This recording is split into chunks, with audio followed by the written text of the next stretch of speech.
വയനാട് ചുരം തുരങ്കപാത നിർമ്മാണത്തിനുള്ള വൻയന്ത്രങ്ങൾ അടുത്ത ദിവസങ്ങളിൽ എത്തിത്തുടങ്ങും. മനുഷ്യന്റെ അധ്വാനശേഷി കൊണ്ടല്ല, ആധുനിക യന്ത്രസാമഗ്രികൾ കൊണ്ടാണ് വലിയ തുരങ്കങ്ങൾ നിർമ്മിക്കുന്നത്.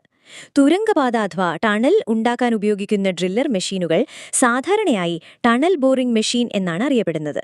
വളരെ വലിപ്പമുള്ള സിലിണ്ടർ ആകൃതിയിലുള്ള മെഷീനായിരിക്കും. മുന്നിൽ റൊട്ടേറ്റിംഗ് കട്ടിംഗ് ഹെഡ് ഉണ്ടായിരിക്കും. കല്ലും മണ്ണും ഒരുപോലെ കുത്തിനീക്കി പുറത്തേക്ക് കൊണ്ടുപോകും.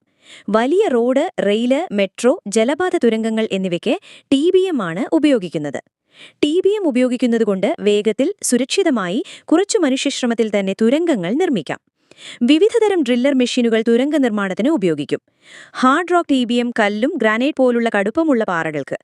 സോഫ്റ്റ് ഗ്രൗണ്ട് TBM മണ്ണ്, മണൽ, മണ്ണിൽ കലർന്ന പാറകൾക്ക്.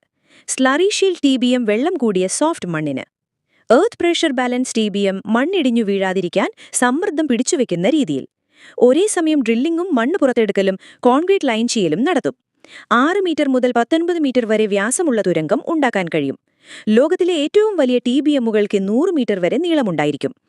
കേരളത്തിലെ silver line semi high speed rail, Wayanad ചുരം തുരങ്കപാത പോലുള്ള പദ്ധതികൾക്കും ഇത്തരം മെഷീനുകൾ ഉപയോഗിക്കാനാണ് സാധ്യത. വികസന പ്രവർത്തനങ്ങളുമായി ബന്ധപ്പെട്ട വിവരങ്ങൾ